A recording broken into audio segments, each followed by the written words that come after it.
একক ব্যক্তি হিসেবে কাউকে ধ্বংস করা, আজকের বিষয়ের মধ্যে আছে প্রাপ্ত ব্যক্তি ও জাতি। একক ব্যক্তি হিসেবে কাউকে ধ্বংস করার মধ্যে কোরআনে একজনের কথাই আছে, কারণ বাকি সব জাতিগতভাবে ধ্বংস। সামুদ জাতি, আদ জাতি, নূহ আলাইহিস সালামের জাতি, লূত আলাইহিস সালামের জাতি, ফিরআউনের জাতি, পুরো জাতি হিসেবে ধ্বংস। ব্যক্তি হিসেবে শুধু একজনের ধ্বংসের বর্ণনা আছে, সেটা হচ্ছে কারণ, যে তার সম্পদের দাম্ভিকতায় অহংকারী হয়ে উঠেছিল, সম্পদের অহংকারে অহংকারী হয়ে উঠেছে। তাকে আল্লাহ তার সকল সম্পদ সহ মাটিতে ধসিয়ে দিয়েছে। এবং মিশরে অনেক ঐতিহাসিকের মতামত অনুযায়ী একটা লোকেশন নিয়ে যাওয়া হয়, দেখানো হয় যে জায়গায় কারুন তার সকল সম্পদ সহ মাটিতে ধসে গেছে। তো এটা ছিল কারুনকে ধ্বংস করার আল্লাহ সুবহানাহু ওয়া তাআলার ধরন বা স্টাইল।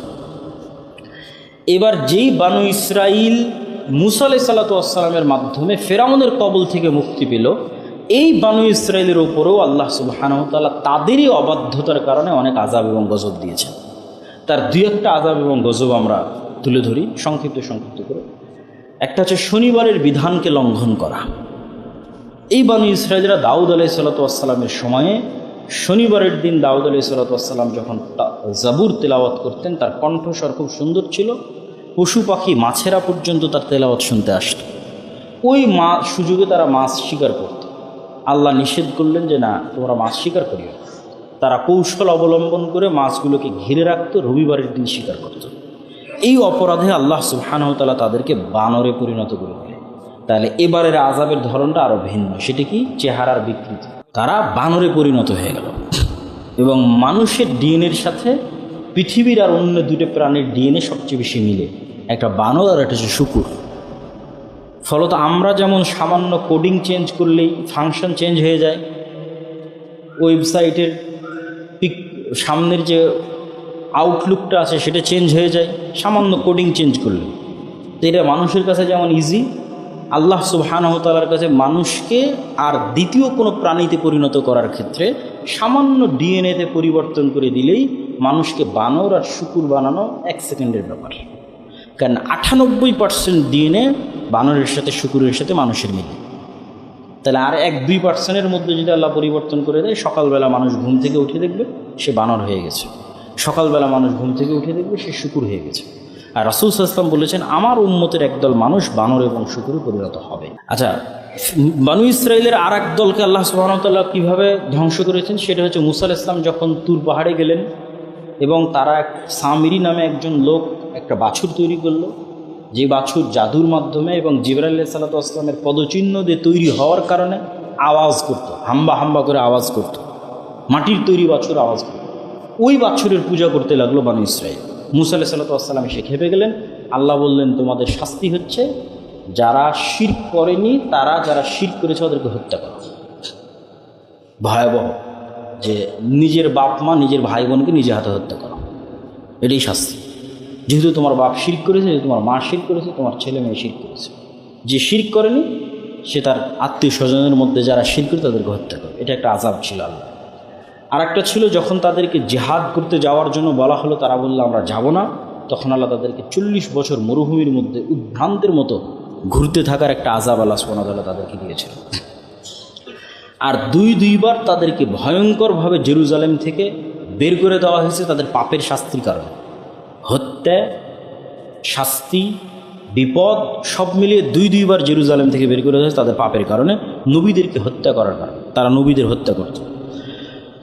সর্বশেষ যে জাতির ধ্বংসের কথা আল্লাহ সুবহানাহু ওয়া তাআলা কোরআন মাজিদে উল্লেখ করেছেন সেটা হচ্ছে আসহাবুল ফিল, আব্রাহা। যেটা মোটামুটি আমরা সবাই জানি যে ইয়ামানের একজন বাদশা ছিল আব্রাহা। সে কাবা ঘরকে ধ্বংস করার উদ্দেশ্যে তার হাতির বাহিনী নিয়ে সফর শুরু করেছিল। যে বছর মুহাম্মদ সাল্লাল্লাহু আলাইহি সাল্লামের জন্ম হবে, এটা হচ্ছে সেই বছরের ঘটনা। আর আল্লাহ সুবহানাহু ওয়া তাআলা তাদেরকে ধ্বংস করলেন কি দিয়ে? তাদেরকে ধ্বংস করলেন আকাশে আবাবিল পাখি পাঠিয়ে, তাদের মুখের উপর থেকে পাথরের দানা নিক্ষেপ করে। তাহলে এখন পর্যন্ত যতগুলো জাতির আমরা ধ্বংসের ঘটনা দেখলাম, এই প্রত্যেকটা জাতির ধ্বংসের ঘটনা এতটুকু স্পষ্ট যে আল্লাহর ধ্বংসের ধরন ভিন্ন ছিল। তাহলে আমাদের উপর আযাব এবং গজবের ধরন কি? উম্মতে মুহাম্মাদের উপর আযাব গজবের ধরন কি? বন্যা দিয়ে আল্লাহ ধ্বংস করবে, ভূমিকম্প দিয়ে ধ্বংস করবে, বিকট আওয়াজ দিয়ে ধ্বংস করবে, মাটিতে ধসিয়ে ধ্বংস করবে, আবাবিল পাঠিয়ে ধ্বংস করবে, শহর উল্টিয়ে দিয়ে ধ্বংস করবে। তো এটার উত্তর হচ্ছে যে রাসূলুল্লাহ সাল্লাল্লাহু আলাইহি ওয়াসাল্লাম আল্লাহ সুবহানাহু তাআলার নিকটে দোয়ার মাধ্যমে উম্মতে মুহাম্মাদির যেটা সম্পূর্ণরূপে ধ্বংস, এই সম্পূর্ণরূপে ধ্বংস থেকে আল্লাহ সুবহানাহু তাআলা উম্মতে মুহাম্মাদিকে মুক্ত করেছে। কি সম্পূর্ণ ধ্বংস?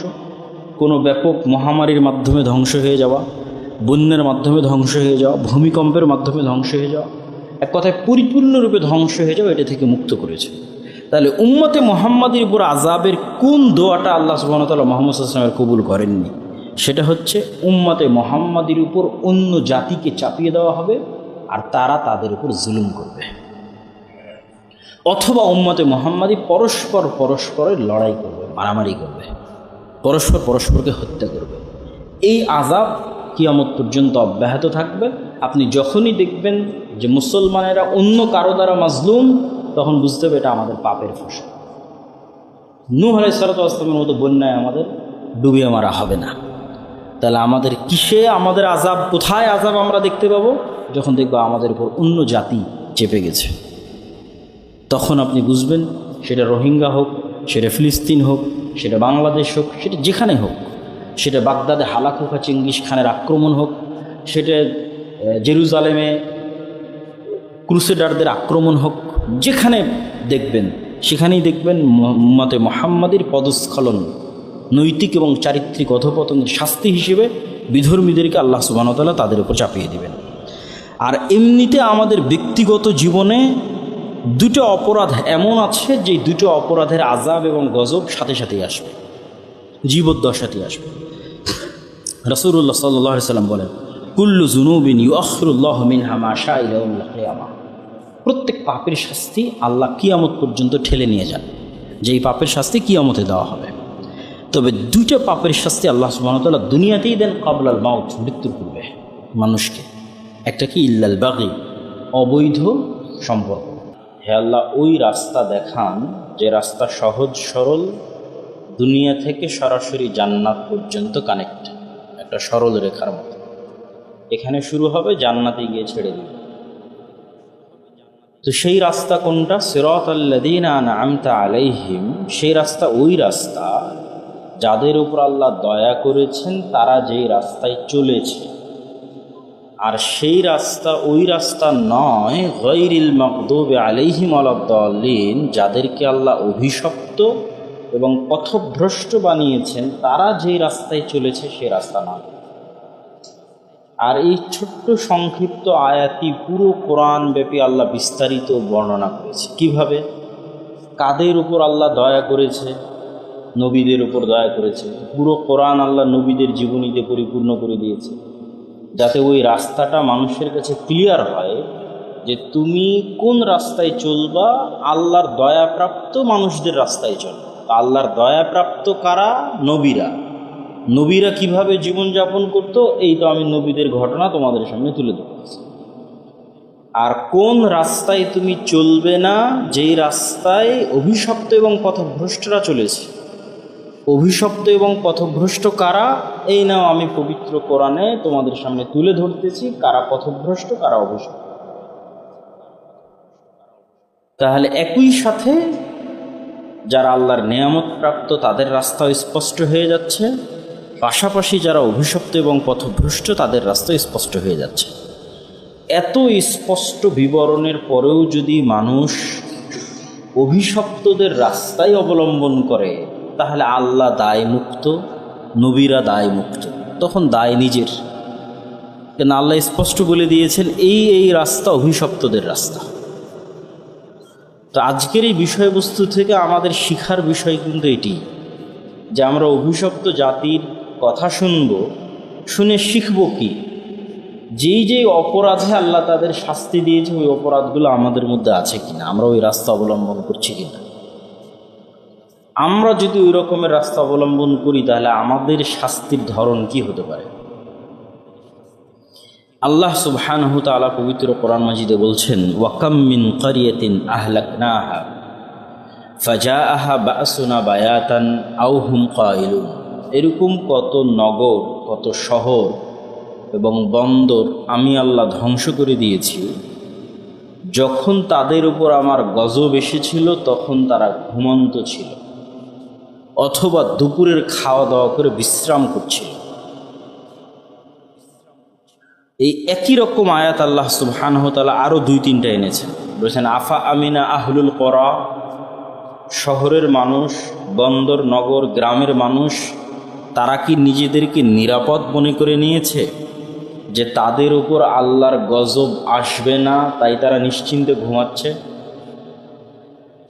আর এক আয়াতে আল্লাহ সুবহানাহু ওয়া তাআলা বলছেন, পরের আয়াতে, যে আও আমিনা আহলুল করা আইয়াতিয়াহুম বা'সুনা দুহা ওয়া হুম ইয়ালআবুন, গ্রাম শহর বন্দর নগরের অধিবাসীরা কি নিজেদেরকে নিরাপদ মনে করে নিয়েছে যে তাদের উপর আল্লাহর আযাব আসবে না, তাই তারা খেলতামাশায় মত্ত আছে? ওয়া হুম ইয়ালআবুন, তারা খেলতামাশায় মত্ত আছে, যেমন বিশ্বকাপ ফুটবল গেল।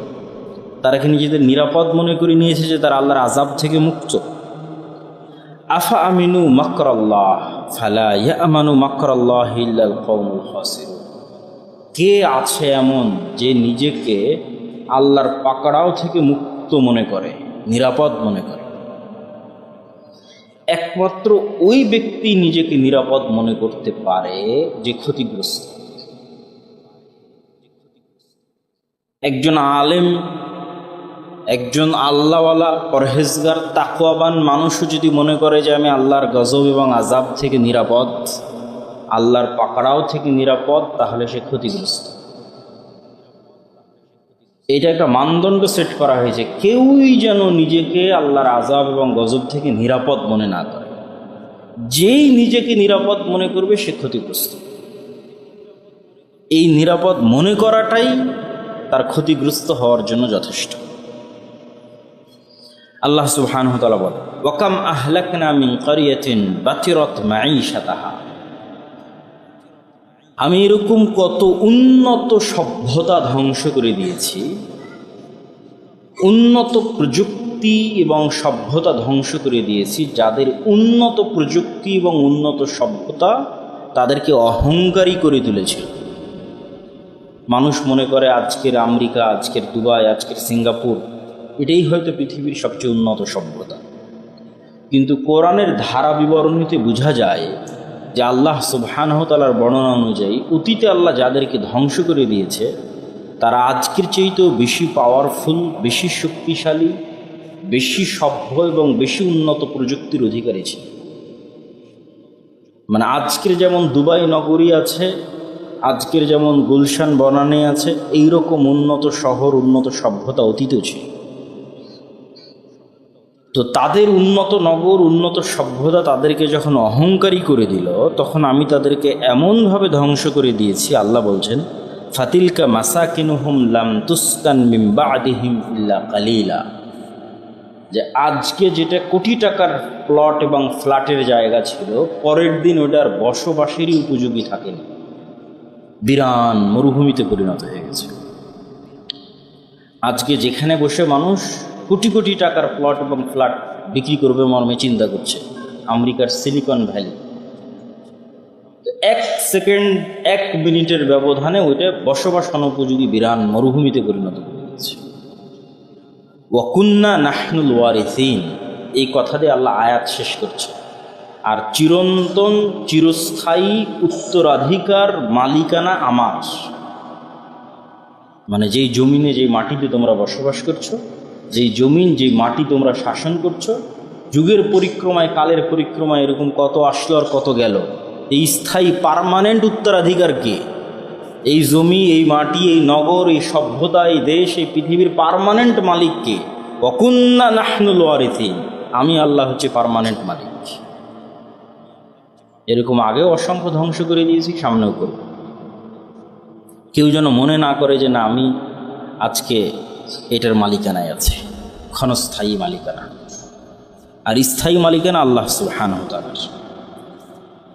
আল্লাহ সুবহানাহু ওয়া তাআলা আর এক আয়াতে বলেন, ওয়াকাআইয়্যিম মিন ক্বরিয়াতিন আতাত আন আমরি রাব্বিহা ওয়া রাসূলিহি, কত নগর বন্দর আমি আল্লাহ ধ্বংস করে দিয়েছি, যে নগর বন্দরের অধিবাসীরা আল্লাহর আদেশ এবং তার রাসূলের আদেশ থেকে মুখ ফিরিয়ে নিয়েছিল। আল্লাহর আদেশ এবং তার রাসূলের আদেশ এভাবে ঘাড় ঘুরিয়ে অমান্য করেছিল। ফাহাসাবনাহা হিসাবান শাদীদা, তাদেরকে খুব শক্তভাবে আমি ধরেছি। ওয়া আযাবনাহা আযাবান নুকরা, আর তাদেরকে ভয়ঙ্কর শাস্তি দিয়েছি। আর এই প্রত্যেক যত নগর বন্দর সভ্যতা আল্লাহ ধ্বংস করেছে, তাদেরকে অযৌক্তিক কোনো কারণে ধ্বংস করেনি। এটা আরাকায়াতে আল্লাহ বলছে, ফাকুল্লান আখাযনা বিদামবিহি, এদের প্রত্যেককে তাদের পাপের কারণে ধ্বংস করেছি। ফামিনহুম মান আরসালনা আলাইহি হাসিবা, এবং এক একজনকে এক এক স্টাইলে ধ্বংস করেছি। আল্লাহ বলছেন ফামিনহুম মান আরসালনা আলাইহি হাসিবা, কারো ওপর পাথর বর্ষণকারী বৃষ্টি দিয়ে ধ্বংস করেছি। অমিনহুম মান আখাযাতহু সাইহা, কাউকে বিকট আওয়াজ দিয়ে ধ্বংস করেছি। অমিনহুম মান খাসাফনা বিহিল আরজ, কাউকে মাটির নিচে ধসিয়ে দিয়েছি। অমিনহুম মান আগরাকনা, কাউকে পানিতে ডুবিয়ে মেরেছি। ওমা কান আল্লাহু লিয়াজলিমাহুম, আর এগুলো করে আল্লাহ জুলুম করেনি। শুনে মনে হচ্ছে আল্লাহ জুলুম না, ওয়ালাকিন কানু আনফুসাহুম ইয়াজলিমুন, ওরাই জুলুম করেছিল, আমি ন্যায় প্রতিষ্ঠা করতে ধ্বংস করেছি। ওরা জালেম ছিল, আল্লাহর হিকমাহ এবং আল্লাহর ন্যায় প্রতিষ্ঠার জন্য আল্লাহ সুবহানাহু ওয়া তাআলা তাদের ধ্বংস করেছে। এবং কিয়ামতের মাঠেও আল্লাহ সুবহানাহু ওয়া তাআলা যখন মানুষকে শাস্তি দিবেন, আল্লাহ কোনো ব্যক্তিগত আক্রোশ এবং ব্যক্তিগত ক্ষোভ থেকে মানুষকে শাস্তি দিবেন না। আল্লাহ সুবহানাহু ওয়া তাআলা ন্যায় প্রতিষ্ঠা করার জন্য মানুষকে শাস্তি দিবেন। আর যখন আল্লাহ মানুষকে জান্নাতে দিবেন, তখন মানুষের আমলের জোরে আল্লাহ মানুষকে জান্নাতে দিবেন না, আল্লাহর দয়ায় এবং আল্লাহর ক্ষমায় মানুষকে জান্নাতে দিবেন। তাহলে আল্লাহ যখন জান্নাতে প্রবেশ করার অনুমতি দিবে, তখন আমার এবং আপনার আমল নয়, আল্লাহর দয়া এবং ক্ষমা। আর আল্লাহ আমাকে এবং আপনাকে যখন শাস্তি দিবে, তখন ওটা আল্লাহর ন্যায়। এবং ওই ন্যায় প্রতিষ্ঠার চিহ্নগুলো গল্পের মধ্যে আছে, যে আল্লাহ সুবহানাহু ওয়া তাআলা কীভাবে তাদের উপর ন্যায় প্রতিষ্ঠা করতে গিয়ে তাদের উপর আযাব দিয়েছে। এবার আমরা ধারাবাহিক, এগুলো ছিল মোটামুটি ভূমিকা স্বরূপ কথা, যেগুলো আল্লাহ ভূমিকা স্বরূপ পবিত্র কোরআনে বলেছে। এখন আমরা ধারাবাহিক কয়েকটা জাতির কথা শুনবো, যাদেরকে আল্লাহ সুবহানাহু ওয়া তাআলা অতীতে ধ্বংস করেছে। অতীতে ধ্বংস করা জাতির মধ্যে সর্বপ্রথম আসে নূহ আলাইহিস সালাতু ওয়াস সালামের জাতির কথা।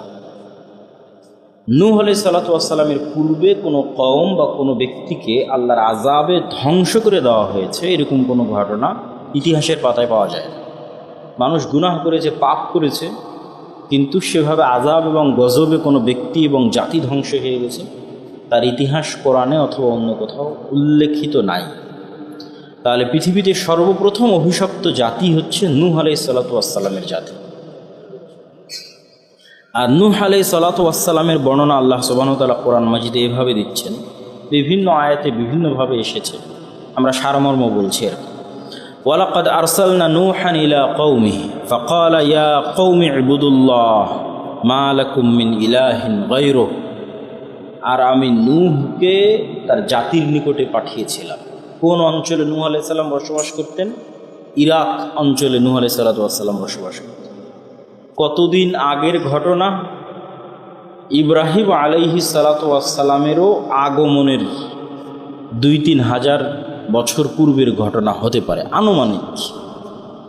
আর এখন থেকে ইব্রাহিম আলাইহিস সালামের আগমনের কথা চিন্তা করলে, এখন থেকে মুহাম্মদ সাল্লাল্লাহু আলাইহি ওয়াসাল্লাম 1500 বছর, মুহাম্মদ সাল্লাল্লাহু আলাইহি ওয়াসাল্লাম থেকে ইব্রাহিম আলাইহিস সালাম পর্যন্ত 2.5 থেকে 3 হাজার বছর, তাহলে 4 থেকে 4.5 বছর পূর্বে ইব্রাহিম আলাইহিস সালাম, তারও 2-2.5 হাজার বছর পূর্বে নূহ আলাইহিস সালাম, তাহলে প্রায় 7 থেকে 7.5 হাজার বছর পূর্বে নূহ আলাইহিস সালাম প্রেরিত হয়েছিলেন।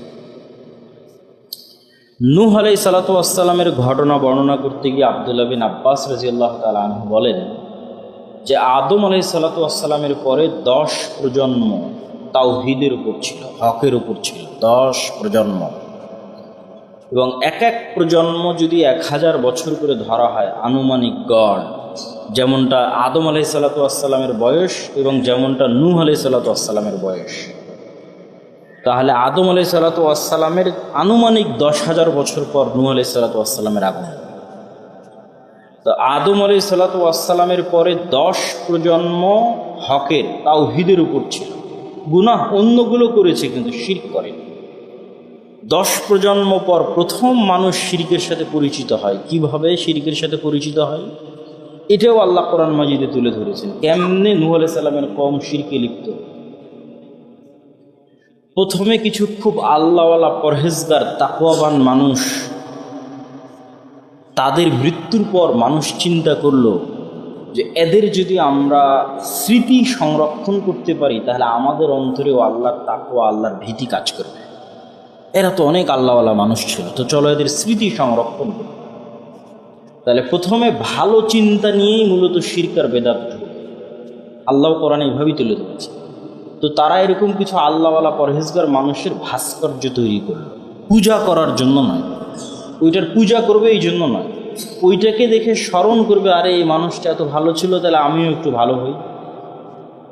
এই অবস্থার উপর কয়েক শত অথবা কয়েক হাজার বছর পার হয়েছে। কয়েক শত কয়েক হাজার বছর পর শয়তান পরবর্তী প্রজন্মের মাথায় দিয়ে দিয়েছে, আরে এই যে মূর্তিগুলো তোমরা দেখছো, তোমাদের বাপ দাদারা এগুলোর পূজা করত, এগুলোর মাধ্যমে তোমরা আল্লাহর নৈকট্য অর্জন করতে পারবে। তখন মানুষ আস্তে আস্তে ওই মূর্তিগুলোর পূজা করা শুরু করল। এইভাবে শিরক প্রবেশ করলো। এমত অবস্থায় নূহ আলাইহিস সালাম আসলেন, আল্লাহর দ্বীনের দাওয়াত দিলেন। আল্লাহ সুবহানাহু ওয়া তাআলার দ্বীনের দাওয়াত নূহ আলাইহিস সালাম কতদিন দিয়েছেন আল্লাহ কোরআন মাজিদে বলছেন, ওয়ালাকাদ আরসালনা নূহান ইলা কওমিহি ফালাবিসা ফীহিম আলফা সানাহ ইল্লা 50 আমান। নূহ তাদের মধ্যে 50 কম 1000 বছর দাওয়াত দিয়েছে। 50 কম 1000 বছর, তথা 950 বছর। এবং নূহ আলাইহিস সালাম যখন তাদেরকে বারবার আল্লাহর আযাব এবং আল্লাহর গজবের সতর্কতা দিত যে তোমরা শিরক ছাড়ো না হলে আল্লাহর আযাব আসবে, শিরক ছাড়ো না হলে আল্লাহর গজব আসবে। তো একই কথা একটা এলাকার মানুষ 900 বছর শুনেছে। মনে করেন বেরায়েতের মানুষকে একই কথা আমি 900 বছর থেকে বলতেছি, এই বেরায়েতের মানুষ তোমরা এটা ছাড়ো না হলে আল্লাহর গজব আসবে, আযাব আসবে। তখন বেরায়েতের মানুষ বিরক্ত হয়ে বলতেছে, মানে নূহ আলাইহিস সালামের কওম বিরক্ত হয়ে বলতেছে যে ইয়া নূহ ক্বাদ জাদালতানা ফাআকসারতা জিদালানা। এই তোমার আযাব আর গজবের কথা শুনতে শুনতে আমাদের কান পচে গেছে, কত আর। ফাতিনা বিমা তাইদুনা, তোমার ওই গজবই দেখতেছে, নিয়ে আসো, কোথায় তোমার সেই গজব। ফাতিনা বিমা তাইদুনা, যে আযাব আর গজবের ভয় তুমি আমাদেরকে 950 বছর থেকে দেখাচ্ছ, আমরা তোমাকে ফাইনালি জানিয়ে দিলাম আমরা এবার ওই আযাব এবং গজবই দেখতে চাই। ইন কুনতা মিনাস সাদিকিন, যদি তুমি সত্যবাদী, নিয়ে আসো তোমার সে আযাব এবং গজব। এটাই হলো আল্লাহর ন্যায় প্রতিষ্ঠার যে একটা চিহ্ন, যে তারাই নিজে থেকে বলতেছে যে আমরা সে আযাব এবং গজব দেখতে চাই। তো নূহ আলাইহিস সালামের দোয়া আল্লাহ সুবহানাহু ওয়া তাআলা কোরআন মাজিদের অন্য আর কিছু আয়াতে তুলে ধরেছেন যে আল্লাহ নূহ আলাইহিস সালাম আল্লাহর কাছে খুব ভয়াবহ দোয়া করেছেন, যে লা তাদার ফিল আরদি কাফিরিনা দাইয়ারা, যে আল্লাহ একটা কাফেরও যেন পৃথিবীতে বেঁচে না থাকে, অবশিষ্ট না থাকে, এইভাবে ভয়ঙ্কর আপনি আযাব এদের উপর দেন। তারপরে আল্লাহ সুবহানাহু ওয়া তাআলা নূহ আলাইহিস সালামকে কি আদেশ দিলেন, ওয়াসনাইল ফুলকা বিআয়ুনিনা ওয়া ওয়াহিনা। আল্লাহ নূহ আলাইহিস সালামকে শিখিয়ে দিলেন কিভাবে নৌকা বানাতে হবে। হয়তো পৃথিবীর প্রথম সমুদ্র সভ্যতা অথবা নৌকার সভ্যতা নূহ আলাইহিস সালামের হাত দিয়ে তৈরি হচ্ছে, আল্লাহু আ'লাম, আল্লাহ ভালো জানেন। ওয়াসনাউল ফুলকা ওয়া কুল্লামা মাররা আলাইহি মালাউম মিন কওমিহি সাখিরু মিনহু। যতবারই নূহ আলাইহিস সালামের কওম এই নৌকা বানানো অবস্থায় আর পাশ দিয়ে অতিক্রম করত, ততবারই তারা ঠাট্টা করত নূহ আলাইহিস সালামের। তো আল্লাহ বলছেন, ইন তাসখারু মিন্না, আজকে তুমি আমার নবীর ঠাট্টা করতেছো, ফা ইন্না নাসখারু মিনকুম কামা তাসখারুন, অচিরেই সেই দিন আসবে যেদিন আমি আল্লাহ তোমাদের সাথে ঠাট্টা করব। তো আল্লাহর ঠাট্টা তো অনেক ভয়ঙ্কর, অনেক ভয়াবহ। ফাসাউফা তা'লামুনা মান ইয়াতিহি আযাবুন ইউখজিহি, সেই দিন তোমরা বুঝতে পারবে যে আল্লাহ সুবহানাহু ওয়া তাআলার আযাব কেমন। এবার আল্লাহ নূহ আলাইহিস সালামকে আদেশ দিলেন, হাত্তা ইযা জাআ আমরুনা ওয়া ফারাত তান-নূর কুল নাহমিল ফিহা মিন কুল্লিন যাওজাইন ইসনাইন, প্রত্যেক প্রাণী থেকে এক জোড়া করে নৌকায় উঠিয়ে নাও। ওয়া আহলাকা ইল্লা মান সাবাকা আলাইহিল কওল, আর যারা ঈমান আনয়ন করেছে তাদের উঠিয়ে নাও। ওয়া ক্বালা আরকাবু ফিহা বিসমিল্লাহি মাজরিহা ওয়া মুরসাহা ইন্না রাব্বি লাগফুরুর রহিম। আর এই দোয়া পড়ে বিসমিল্লাহ বলে তুমি নৌকায় আরোহণ করো। ওয়াহিয়া তাজরি বিহিম ফি মাউজিন কাল জিবাল ওয়া নাদা নূহুন ইবনুহু, আর এই নৌকা চলতে লাগলো এমন ঢেউয়ের মধ্যে দিয়ে যে ঢেউয়ের উচ্চতা ছিল পাহাড় সমপরিমাণ। ওয়াহিয়া তাজরি বিহিম ফি মাউজিন কাল জিবাল, যে ঢেউয়ের উচ্চতা ছিল পাহাড় সমপরিমাণ। কত উঁচু পাহাড় সমপরিমাণ আল্লাহু আ'লাম। এবং সকল মুফাসসিরিনে কেরাম একমত যে সারা পৃথিবী পানিতে ডুবে গেছিল এবং সারা পৃথিবীর কোথাও কোনো উঁচু জায়গা বাকি ছিল না, তথা নিচে শুধু পানি আর উপরে শুধু আকাশ। আজকের যে মহাসমুদ্রগুলো আছে, মনে করেন পুরো পৃথিবী মহাসমুদ্র, বড় বড় মহাসমুদ্র আছে, মনে করেন পুরো পৃথিবী মহাসমুদ্র হয়ে গেছে, আর উপরে শুধু আকাশ আছে। তো নূহ আলাইহিস সালাতু ওয়াস সালাম তার ছেলেকে ডাক দিয়ে বলল, ওয়াকানা ফি মা'জিলি ইয়া বুনাইয়া আরকাব মা'না, হে বৎস আমাদের সাথে নৌকায় উঠো, ওয়ালা তাকুম মিনাল মা'আল কাফিরিন, কাফিরদের অন্তর্ভুক্ত হয়ে। ক্বালা সাআবি ইলা জাবালিন ইয়াসুমি মিনাল মা, সে বলল, বাবা আমি এত উঁচু পাহাড়ে আশ্রয় নিব যেখানে তোমার পানি পৌঁছতে পারবে না। তখন নূহ আলাইহিস সালাম বললেন, লা আসিমাল ইয়াউমা মিন আমরিল্লাহ, আজকে আল্লাহর গজব থেকে আশ্রয় দিবে এরকম কোনো উঁচু পাহাড় এবং উঁচু গাছ বাকি থাকবে না। ওয়াহালা বাইনাহুমাল মাউজু ফাকানা মিনাল মুগরাকিন, এইভাবে আল্লাহ নূহ আলাইহিস সালাতু ওয়াস সালামের কওমকে ধ্বংস করে দিলেন। যখন পুরো কওম ধ্বংস হয়ে গেল, আল্লাহ বললেন, ইয়া আরদু বলঈ মাআক, এই জমিন পানি সব শুষে নাও। ইয়া সামাউ ক্লাঈ, হে আকাশ বৃষ্টি বর্ষণ বন্ধ করে দাও। ওয়াগিজাল মা ওয়াকুজিয়াল আমর, ধীরে ধীরে পানি কমতে লাগলো। ওয়াস্তাওয়াত আলাল জুদি, এবং জুদি নামক পাহাড়ে নূহ আলাইহিস সালাতু ওয়াস সালামের নৌকা থামলো। যেটা মনে করা হয় যে তুরস্কের আরারাত যে পাহাড়, সেই পাহাড়কে অনেক ঐতিহাসিক মনে করেন যে এটি সেই জুদি পাহাড় যেখানে নূহ আলাইহিস সালাতু ওয়াস সালামের নৌকা থেমেছিল। এটা গেল নূহ আলাইহিস সালাতু ওয়াস সালামের কওমকে আল্লাহ সুবহানাহু ওয়া তাআলা এভাবে ধ্বংস করে দিলেন। এরপরে কোন কওমকে আল্লাহ ধ্বংস করেছে? ঐতিহাসিকগণ এবং মুফাসসিরিনে কেরাম মোটামুটি একমত যে এরপরে যে কওমকে আল্লাহ ধ্বংস করেছেন সেটা হচ্ছে আদ জাতি, যাদের নিকট আল্লাহ নবী হিসেবে পাঠিয়েছিলেন হুদ আলাইহিস সালাতু ওয়াস সালামকে। তারপরে আল্লাহ সুবহানাহু ওয়া তাআলা ধ্বংস করেছেন সামুদ জাতি, যাদের নিকট আল্লাহ নবী হিসেবে পাঠিয়েছিলেন সালেহ আলাইহিস সালাতু ওয়াস সালাম। তাদের পরে আল্লাহ ধ্বংস করেছেন লূত আলাইহিস সালাতু ওয়াস সালামের জাতিকে, যাদের নিকট আল্লাহ নবী হিসেবে পাঠিয়েছিলেন লূত আলাইহিস সালাতু ওয়াস সালামকে, যিনি ইব্রাহিম আলাইহিস সালামের সমসাময়িক। তাহলে কি বোঝা গেল? ইব্রাহিম আলাইহিস সালাতু ওয়াস সালাম থেকে নিয়ে নূহের মাঝামাঝি তিনটে জাতি ধ্বংস হয়েছে। একটা নূহ আলাইহিস সালামের জাতি ধ্বংস হয়েছে, একটা আদ জাতি ধ্বংস হয়েছে, একটা সামুদ জাতি ধ্বংস হয়েছে। এগুলো ইব্রাহিম আলাইহিস সালামের পূর্বে, আর ইব্রাহিম আলাইহিস সালামের সমসাময়িক লূত আলাইহিস সালাতু ওয়াস সালামের জাতি। আদ জাতির অপরাধ কি ছিল আর সামুদ জাতির অপরাধ কি ছিল? আদ জাতির অপরাধ ছিল অহংকার। আল্লাহ তাদের অহংকারের বর্ণনা কোরআন মাজিদে দিচ্ছেন, কি পরিমাণ অহংকার দেখেন। ফাআম্মা আদুন ফাস্তাকবারু ফিল আরদি বিগাইরিল হক, আদ জাতি জমিনে চরম অহংকার করেছিল এবং অহংকারের আতিশয্যে তারা এটা বলেছিল, মান আসাদ্দু মিন্না কুওয়া, আজকের পৃথিবীতে আমাদের চেয়ে শক্তিশালী পাওয়ারফুল কে আছে? কে আছে এমন যে আমাদের চেয়ে শক্তিশালী পাওয়ারফুল? আল্লাহ তাদের কথা কোরআনে নকল করছে যে তাদের শক্তি, সামর্থ্য, জ্ঞান, বিজ্ঞান, সভ্যতা, টেকনোলজি এত উঁচু লেভেলে পৌঁছে গেছিল যে তারা ওপেন চ্যালেঞ্জ ঘোষণা করেছিল, পৃথিবীতে আমাদের চেয়ে শক্তিশালী কে আছে? যেমন হয়তো আজকের আমেরিকা এবং ইসরায়েল যদি মনে করে যে মান আসাদ্দু মিন্না কুওয়া, অথবা মুসলমানেরা যদি মনে করে যে এদের যে শক্তিশালী কে আছে, তো আদ জাতির ইতিহাস তাদের জন্য শিক্ষণীয়। কি শিক্ষণীয়? আল্লাহ আদ জাতির এই কথার উত্তর নিজেই কোরআন মাজিদে দিচ্ছেন। পরের অংশে আল্লাহই বলছেন এদের এই কথার উত্তর, আওয়ালাম ইয়ারাউ আন্নাল্লাহাল্লাযী খালাকাহুম হুয়া আশাদ্দু মিনহুম কুওয়া, তারা কি জানে না যে তারা যতই শক্তিশালী হোক তাদের সৃষ্টি কে করেছে? বলেন, কে সৃষ্টি করেছে তাদেরকে? আল্লাহ। তাহলে আদ জাতি যতই শক্তিশালী হোক শিক্ষা, জ্ঞান, সভ্যতা, প্রযুক্তিতে, এই লেভেলটা অতিক্রম করতে পারবে না যে ওরা সৃষ্টিজীব আর আল্লাহ সৃষ্টিকর্তা। এই লেভেলটা তো ভাঙতে পারবে, ওইটা আল্লাহ কোরআন মাজিদে বলছে। তাহলে ও যতই শক্তিশালী হোক 100% ওর সৃষ্টিকর্তা ওর চেয়ে শক্তিশালী, যে ওকে সৃষ্টি করেছে। কেন এই লেভেল তো ভাঙতে পারবে। তাহলে এই লেভেলটা কিয়ামত পর্যন্ত পার্মানেন্ট, এই মানদণ্ডটা। সেটা আজকের আমেরিকা ইসরায়েল হোক বা আরও এর চেয়ে শক্তিশালী সভ্যতা আসুক, সে কি অতিক্রম করতে পারতেছে না।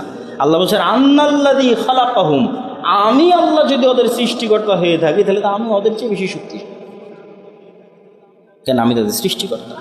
হুয়া আশাদ্দু মিনহুম কুওয়া, আল্লাহ তাদের চেয়ে অনেক বেশি শক্তিশালী।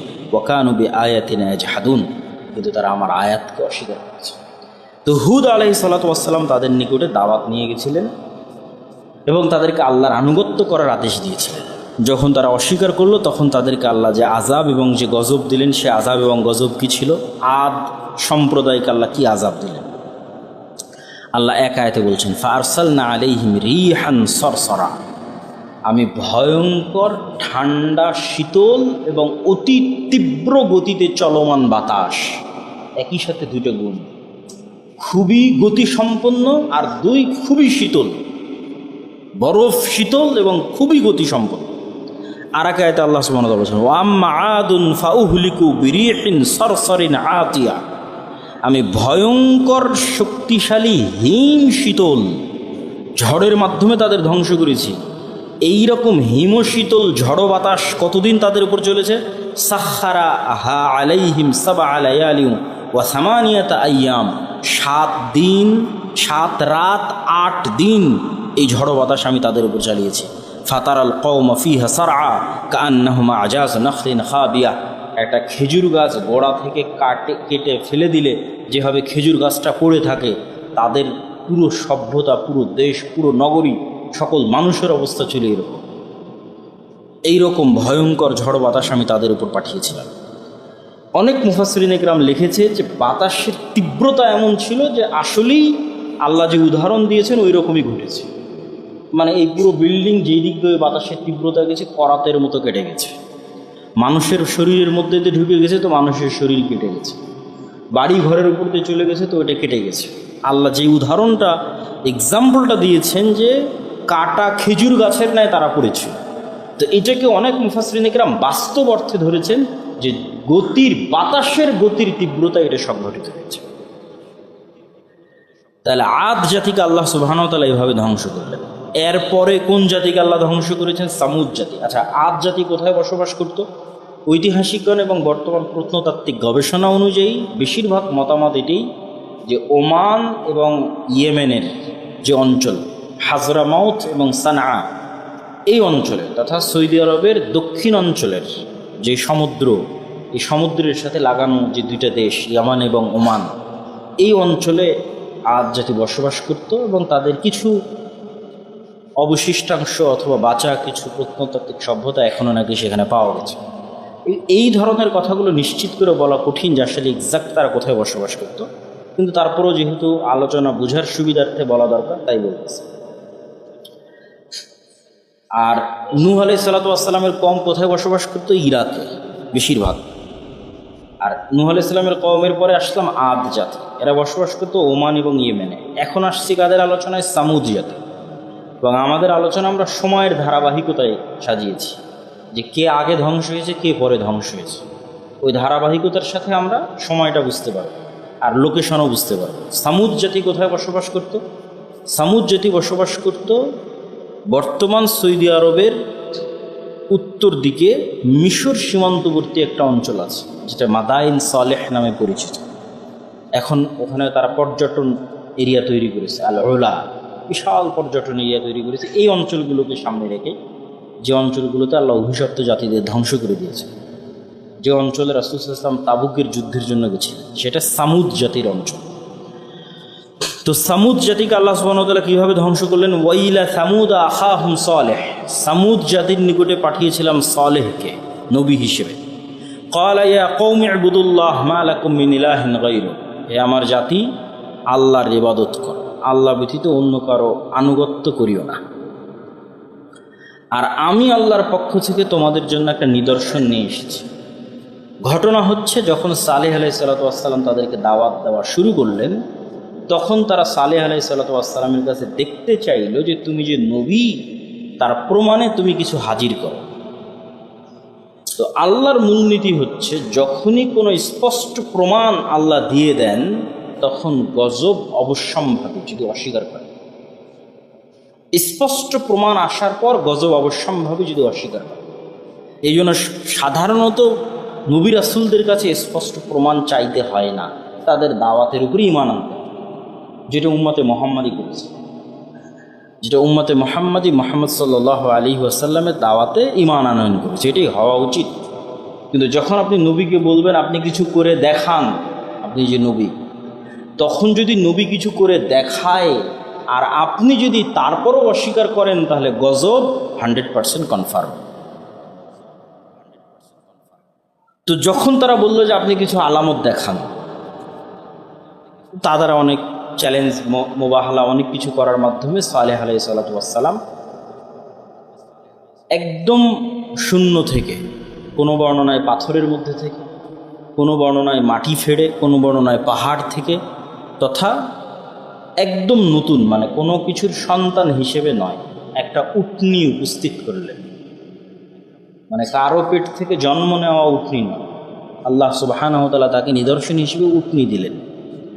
এবং এই উটনির জন্য বিধান দেওয়া হলো যে শর্ত হচ্ছে উটনি বের হবে, আর এই উটনির জন্য বিধান হচ্ছে যেই কুয়ায় তোমাদের পশু প্রাণী পানি পান করে ওই কুয়া একদিন এই উটনির জন্য খালি থাকে। কেন আল্লাহর নিদর্শনের এই উটনি প্রচুর পরিমাণে পানি পান করত। তাহলে যে একদিন তোমাদের পশু প্রাণী কুয়া থেকে পানি পাবে না, ওই একদিন তাদের ব্যবস্থা কি হবে? ওই একদিন আল্লাহর উটনি এত বেশি পরিমাণে দুধ দিবে যে গোটা এলাকা, গোটা গ্রাম, গোটা শহর ওই এক উটনির দুধ খেয়ে শেষ করতে পারবে না। যে আমরা 7 দিনই আমাদের পশু প্রাণীকে পানি খাওয়াতে চাই, অথচ কোনো সমস্যা ছিল না। কেননা যে একদিন তাদের পশু প্রাণী পানি খেতে পারতো না, ওই একদিন আল্লাহ দুধের ব্যবস্থা করে রেখেছিলেন। কিন্তু যখন মানুষ অহংকারী হয়, তখন নেয়ামত পাওয়ার পরেও আল্লাহর নিদর্শন দেখার পর অজুহাত হয়, তখন তারা অজুহাত দাঁড় করালো 7 দিনই আমাদের পশু প্রাণীদের পানির ব্যবস্থা করে দিতে হবে। তো শুআয়ব আলাইহিস সালাতু ওয়াস সালাম, সালেহ আলাইহিস সালাতু ওয়াস সালাম যখন এতে রাজি হলেন না, তখন তারা সিদ্ধান্ত নিল যে এই উটনিকে তারা হত্যা করবে অথবা মারবে। তখন সালেহ আলাইহিস সালাতু ওয়াস সালাম তাদেরকে নিষেধ করলেন যে তোমরা আল্লাহর এই উটনির যদি ক্ষতি করো তাহলে আযাব এবং গজব অবশ্যম্ভাবী। তখন তারা ওই একই চ্যালেঞ্জ গ্রহণ করলো। সেই চ্যালেঞ্জের বর্ণনা আল্লাহ কোরআন মাজিদের আয়াতে এইভাবে দিচ্ছেন, ফাআকারুন নাকাহ, তারা উটনির হত্যা করলো অথবা উটনির পা কেটে নিল। ওয়া আতাও আন আমরি রব্বিহিম, এবং আল্লাহর আদেশ অমান্য করলো এবং উটনিকে হত্যা করে অথবা উটনির পা কেটে সালেহ আলাইহিস সালামকে বলল, ইয়া সালেহ ইতিনা বিমা তাইদুনা, তুমি যে এতদিন বলতে যে এই উটনির ক্ষতি করলে নাকি আল্লাহর আযাব আসবে, এই যে না তোমার উটনিকে হত্যা করে দিয়েছি, এবার আল্লাহর আযাব কোথায় দেখাও, ইন কুনতা মিনাল মুরসালিন, যদি তুমি সত্যি নবী হও। তাহলে নূহ আলাইহিস সালাতু ওয়াস সালামের কওম যেভাবে নূহ আলাইহিস সালাতু ওয়াস সালামকে বলল তুমি এতদিন যে আযাবের ভয় দেখাতে, ওটা দেখাও, সালেহ আলাইহিস সালাতু ওয়াস সালামের কওমও একই অপরাধ লিপ্ত হলে এটি আল্লাহ ন্যায় পরায়ণ, মানে শাস্তি ওদের উপর আসা অবশ্যম্ভাবী হয়ে গেছে। আল্লাহ জালেম না, ন্যায় প্রতিষ্ঠা করতে এখন শাস্তি দিতে হবে। নিদর্শন দেখার পর অমান্য করছে এবং চ্যালেঞ্জ দিচ্ছে পাল্টা, কোথায় সে আযাব দেখাও। তখন কি হলো? 3 দিন সালেহ আলাইহিস সালাতু ওয়াস সালাম বললেন 3 দিনের মধ্যে আল্লাহর গজব এবং আযাব আসবে। তারা এটা নিয়েও হাসি ঠাট্টা করল যে আযাব আসলে এখনই আসতো, 3 দিন আবার কিসের? যদি আযাব আসতো এখনই আসতো, 3 দিন কিসের? তো কিছু বর্ণনা অনুযায়ী পাওয়া যায় প্রথম দিন তাদের চেহারার রং পরিবর্তন হয়ে গেল, দ্বিতীয় দিন আরও পরিবর্তন হয়ে গেল, এবং তৃতীয় দিন তাদের চেহারা পরিপূর্ণরূপে কালো রূপান্তর ধারণ করলো এবং বিকট আওয়াজ, যে বিকট আওয়াজে যে যে অবস্থায় ছিল সে অবস্থায় থেকে গেল। আরবি ইবারত হচ্ছে ফিদারিহিম জাসিমিন। জাসিমিন অর্থ হচ্ছে একদম জড় পদার্থের মতো, জড় বস্তুর মতো হয়ে যাওয়া। আমি পানি খাচ্ছিলাম, বিকট আওয়াজ যখন হয়েছে তখন আমি এই পানি খাওয়া অবস্থাতে এভাবেই স্টিল দাঁড়িয়ে মরে গেছি। আমি হয়তো খেলাধুলা করছিলাম, আমি হয়তো কোনো একটা কাজে লিপ্ত ছিলাম, যে কাজে যে অবস্থায় ছিল বিকট আওয়াজে সে অবস্থায় ওইভাবেই জড় বস্তু, জড় পদার্থের মতো হয়ে গেছে এবং মারা গেছে। তাহলে এটা গেল সামুদ জাতির উপর আল্লাহ সুবহানাহু ওয়া তাআলার আযাব। এরপরে কোন জাতির উপর আযাব এসেছে? লূত আলাইহিস সালাতু ওয়াস সালামের। লূত আলাইহিসসালাম হচ্ছেন ইব্রাহিম আলাইহিসসালামের সমসাময়িক এবং ইব্রাহিম আলাইহিসসালামের আপন ভাতিজা তথা ভাইয়ের ছেলে। তো লূত আলাইহিসসালাম যেই অঞ্চলে দাওয়াত দিতেন এই অঞ্চলটা আজকের জর্ডান, ইসরায়েল এবং ফিলিস্তিন এরিয়ার মধ্যে পড়ে, যে অঞ্চলে লূত আলাইহিসসালাম দাওয়াত দিতেন। এবং অনেক প্রত্নতাত্ত্বিক মনে করে আজকের যেটা ডেড সি, মৃত সাগর, যে মৃত সাগরে মানুষ সাধারণত ডোবে না, এই মৃত সাগর এরিয়াতেই লূত আলাইহিসসালামের কওম বসবাস করত। তাদের অপরাধ ছিল এখন পর্যন্ত অতীতে যে জাতি যা অপরাধ করেছে তার চেয়ে ব্যতিক্রম। কওমে নূহ, কওমে সালেহ এবং কওমে হুদ, আদ, সামুদ এবং নূহ আলাইহিসসালামের কওম কেউই এই অপরাধে লিপ্ত হয়নি। সেটা ছিল বিকৃত যৌনাচার তথা সমকামিতা, যা পৃথিবীর ইতিহাসে অতীতে কখনো সংঘটিত হয়। এইরকম এক ভয়াবহ, নিকৃষ্ট এবং জঘন্যতম অপরাধে তারা লিপ্ত ছিল। লূত আলাইহিসসালাম তাদের কাছে আল্লাহ সুবহানাহু ওয়া তাআলার দ্বীনের দাওয়াত নিয়ে গেলেন এবং তার দাওয়াত ছিল এটাই, আতাতুনাল ফাহিশাতা মা সাবাকাকুম বিহা মিন আহাদিম মিনাল আলামিন। আল্লাহ কোরআনে বলছে, তোমরা এমন নিকৃষ্ট ভয়ঙ্কর অপরাধে লিপ্ত হয়েছ যে অপরাধে পৃথিবীতে অতীতে কেউ লিপ্ত হয়নি। মা সাবাকাকুম বিহা মিন আহাদিম মিনাল আলামিন, অতীতে পৃথিবীতে কেউ লিপ্ত হয়নি, এরকম ভয়াবহ অপরাধে তোমরা লিপ্ত হয়েছ। ইন্নাকুম লাতাতুনার রিজালা শাহওয়াতাম মিন দুনিন নিসা, দুনিয়াতে কি মহিলা কম পড়েছে যে তোমরা এই ধরনের নিকৃষ্টতম অপরাধে লিপ্ত হচ্ছ? এইভাবে লূত আলাইহিসসালাম তাদেরকে দাওয়াত দিল। তো তারা উত্তরে কি বলল? ওয়ামা কানা জাওয়াবা কওমিহি ইল্লা আন ক্বালু আখরিজুহুম মিন ক্বরিয়াতিকুম। মানুষ যখন অপরাধে, প্রকাশ্য অপরাধে এমনভাবে লিপ্ত হওয়া শুরু করে, তখন এরকম সত্যের দাওয়াতও মানুষের কাছে অগ্রহণযোগ্য মনে হয়। আপনি লূত আলাইহিসসালামের কওমের উত্তরটা শোনেন। লূত আলাইহিসসালামের কওমের উত্তর যদি আমি আমার ভাষায় বলতে চাই, অনুবাদ থেকে বুঝে, অনুবাদটাও বলতেছি, এসেছে বড় পবিত্র, বড় পবিত্র এসেছে, এই পবিত্রকে আমাদের এলাকায় রাখার দরকার নাই, পবিত্রকে বের করে দাও আমাদের এলাকা থেকে। বেশি পবিত্রতা, বেশি পর্দা, বেশি আল্লাহওয়ালার দার্স দেওয়ার জন্য এসেছে। ভাষা ছিল এরকম, আখরিজুহুম মিন ক্বরিয়াতিকুম ইন্নাহুম উনাসুন ইয়াতাতাহহারুন। আরে লূত আলাইহিসসালামের মতো পবিত্র লোকের আমাদের এলাকায় দরকার নাই। গান বাজনা শুনবে না, নাচ গান করতে দিবে না, ড্যান্স করতে দিবে না, এত ভালো মানুষের দরকার নেই, আমাদের এলাকা থেকে বের করতে। এটা ছিল লূত আলাইহিসসালামের কওমের উত্তর। ফাআনজাইনাহু আহলাহু ইল্লা ইমরাআতাহু কানাত মিনাল গাবিরিন। তো আল্লাহ সুবহানাহু ওয়া তাআলা তাদের উপর কীভাবে আযাব পাঠালেন, আল্লাহ সুবহানাহু ওয়া তাআলা তাদের উপর আযাব পাঠানোর যে ধরন বর্ণনা করেছেন, সেটা ছিল যেহেতু তখন ইব্রাহিম আলাইহিস সালাম নিজেও জীবিত ছিলেন, তো প্রথমে ফেরেশতাদের দল ইব্রাহিম আলাইহিসসালামের কাছে গেছে এবং ইব্রাহিম আলাইহিসসালামকে এবং তার স্ত্রী সারাকে পরবর্তী সন্তান ইসহাকের সুসংবাদ দিয়েছে। তারপর ইব্রাহিম আলাইহিসসালাম তাদেরকে জিজ্ঞেস করেছে, তোমরা কোথায় যাচ্ছ, সারমর্ম কথা। তো লূত আলাইহিসসালামের কওমকে ধ্বংস করার জন্য আল্লাহর আদেশ ফাইনাল। তো ইব্রাহিম আলাইহিসসালাম খুব শঙ্কিত অবস্থায় পাল্টা প্রশ্ন করলেন, সেখানে তো কিছু ভালো মানুষ আছে, সেখানে তো লূত আছে এবং লূত আলাইহিসসালামের সাথে কিছু ঈমানদারও আছে, তাহলে কেন সেই এলাকাকে ধ্বংস করে দেওয়া হবে? তখন ফেরেশতারা পাল্টা উত্তরে বলল, লূত এবং তার অনুসারী যারা ঈমানদার আছে তাদের ধ্বংস করা হবে না, তাদের বাঁচিয়ে নেওয়া হবে। এবার ফেরেশতারা লূত আলাইহিসসালামের বাড়িতে আসলেন এবং সুন্দর সুদর্শন কিশোর অবস্থায় লূত আলাইহিসসালামের বাড়িতে প্রবেশ করলেন।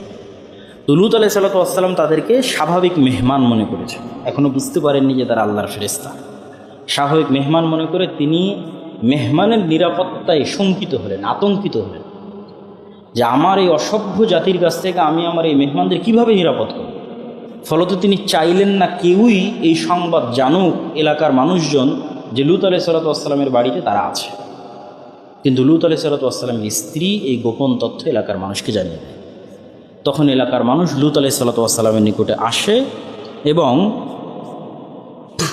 লূত আলাইহিসসালামের সাথে তাদের যে কথোপকথন, এই কথোপকথনের ভাষা হচ্ছে, ওয়াজাআহু কওমুহু ইউহরাউনা ইলাইহি ওয়া মিন ক্বাবলু কানু ইয়ামালুনা সাইয়্যাত ক্বালা ইয়া কওমি হাউলাই বানাতি হুন্না আতহারু লাকুম তারা এসে লূত আলাইহিসসালামকে বলল, এদেরকে আমাদের হাতে উঠিয়ে দাও।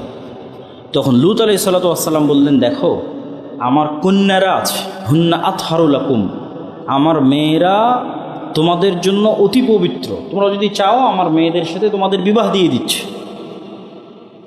আমার মেয়েদেরকে চাইলে তোমরা নিয়ে যেতে পারো। ফাত্তাকুল্লাহ, আল্লাহকে ভয় কর। ওয়ালা তুখজুনি ফি যাইফি, এরা আমার মেহমান, আমার মেহমানদের সামনে আমাকে অপমান করিও না। আলাইসা মিনকুম রাজুলুর রশিদ, তোমাদের মধ্যে কি একটাও ভালো মানুষ নাই, একজনও সভ্য চিন্তার মানুষ নাই যে আমার মেহমানের সামনে আমাকে অপমান করবে? ক্বালু লাকাদ আলিমতা মা লানা ফি বানাতিকা মিন হাক্কিন ওয়া ইন্না লাতা'লামু মা নুরিদ, যে তোমার এগুলো উপদেশ বাণী শোনার আমার টাইম নাই, তুমি জানো আমরা কি চাই। তখন অত্যন্ত আফসোসের সাথে লূত আলাইহিসসালাম বলেন, লাউ আন্না লি বিকুম কুওয়া আও আবি ইলা রুকনিন শাদীদ, ইস, যদি আজকে আমার ক্ষমতা থাকতো আমার মেহমানদেরকে বাঁচানোর জন্য, অথবা আজকে যদি আমি কোনো শক্তিশালী ব্যক্তি এই অঞ্চলে থাকতো যে আমার পক্ষে সাপোর্ট দিবে এবং তার সহযোগিতা নিয়ে যদি আজকে আমি আমার মেহমানদের বাঁচাতে পারতাম, এরকম একটা আফসোস বাণী উচ্চারণ করলেন। যখন লূত আলাইহিসসালাম আফসোস উচ্চারণ করলেন, তখন এবার ফেরেশতারা বলল, ইন্না রুসুল রাব্বিক লা ইয়াসিলু ইলাইক, হে লূত আপনি ভয় পেয়েন না, আমরা আল্লাহর পক্ষ থেকে পাঠানো ফেরেশতা, তারা আমাদের কোনো ক্ষতি করতে পারবে না। ফাআসরি বিআহলিক বিকিতইম মিনাল লাইল, আপনি রাতের অন্ধকারে আপনি এবং আপনার সাথে যারা ঈমানদার আছে এই শহর ছেড়ে পালিয়ে যান। ওয়ালা ইয়ালতাফিত মিনকুম আহাদ, এবং আপনাদের কেউ যেন পিছন ফিরে না তাকায়, কেউ আর আপনার স্ত্রী সে যাবে না, কেননা ইন্নাহু মুসিবুহা মা আসাবাহু, সে ওই একই শাস্তির অন্তর্ভুক্ত হবে যেই শাস্তি এলাকার মানুষ পাবে। ইন্না মাউইদুহুম সুবহ, আর এই শহর ধ্বংস হয়ে যাবে সকাল হতে হতে। আলাইসা সুবহু বিকরিব, আর সকাল অতি নিকটে, অতএব দ্রুত এখান থেকে পালিয়ে যাবে। ফালাম্মা জাআ আমরুনা জাআলনা আলিয়াহা সাফিলাহা ওয়া আমতারনা আলাইহিম হিজারাতাম মিন সিজ্জিলিম মানদুদ, এবার এই জাতিকে আরও এক ভিন্ন স্টাইলে আল্লাহ ধ্বংস করলেন। সেটা কি? পুরো শহরকে উপরে উঠিয়ে উল্টিয়ে ফেলা হলো। কোরআনের আয়াত, জাআলনা আলিয়াহা সাফিলাহা, শহরের উপর অংশকে নিচু করে দিলাম আর নিচুর অংশকে উপরে করে দিলাম, মানে পুরো উল্টিয়ে দিলাম। পুরো শহরকে আকাশে উঠিয়ে উল্টিয়ে দেওয়া হয়েছে। ওয়ামতারনা আলাইহিম হিজারাতাম মিন সিজ্জিলিম মানজুদ, এবং আকাশ থেকে আগুনের পাথর বৃষ্টি বর্ষণ করা হয়েছে। এইভাবে আল্লাহ সুবহানাহু ওয়া তাআলা লূত আলাইহিসসালামের কওমকে ধ্বংস করে দিলেন। এবার শুআয়ব আলাইহিসসালামের কওম, এবং শুআয়ব আলাইহিসসালামের কওমের প্রতি তার কি দাওয়াত ছিল? এতক্ষণ আগের 2-3টা আমরা শুনলাম, বেশিরভাগ ছিল শিরক। মধ্যের এখন যেটা শুনলাম সেটা ছিল অবৈধ যৌনাচার আর বিকৃত যৌনাচার। আর এখন যেটা শুনতেছি সেটা হচ্ছে মানুষের হক নষ্ট করা। শুআয়ব আলাইহিসসালামের কওম মানুষের হক নষ্ট করত, ওজনে কম দিত, মিথ্যা বলতো, ধোঁকা দিত। এমনকি এমনও বর্ণনা এসেছে যে গ্রামে যদি বাহির থেকে কোনো মেহমান আসতো, তাহলে সেই মেহমানের সাথে তারা এমনভাবে ঠাট্টা করতো যে সবাই মিলে মেহমানের কাছে টাকা দিত আর দোকানদারকে বলে দিত এর কাছে যেন কেউ জিনিস বিক্রি না করে। ফলে মেহমান ঠিকই টাকা পেত, কিন্তু কোনো দোকান থেকে কিছু ক্রয় করতে পারত না। তখন আবার সেই টাকাগুলো তাকে দেখা যাচ্ছে ফেরত দিয়ে চলে যেত, ফেলে দিয়ে চলে যেত। তাহলে মানুষের সাথে অন্যায় রিলেটেড গজবে শুআয়ব আলাইহিসসালামের কওম ধ্বংস হয়ে গেছে। মানুষের সাথে মিথ্যা, ধোঁকা, প্রতারণা, এগুলোই শুআয়ব আলাইহিসসালামের বর্ণনার মধ্যে আছে।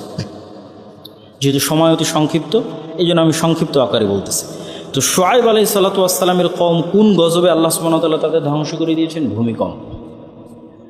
এবং কিছু বর্ণনা এসেছে যে ভূমিকম্পের ধরনটা এরকম ছিল যে প্রচণ্ড গরম তাদের উপর শুরু হলো ভূমিকম্প আসার পূর্বে, এবং এই গরমে তারা হাঁসফাঁস করতেছিল, বাঁচার কোনো রাস্তা ছিল না।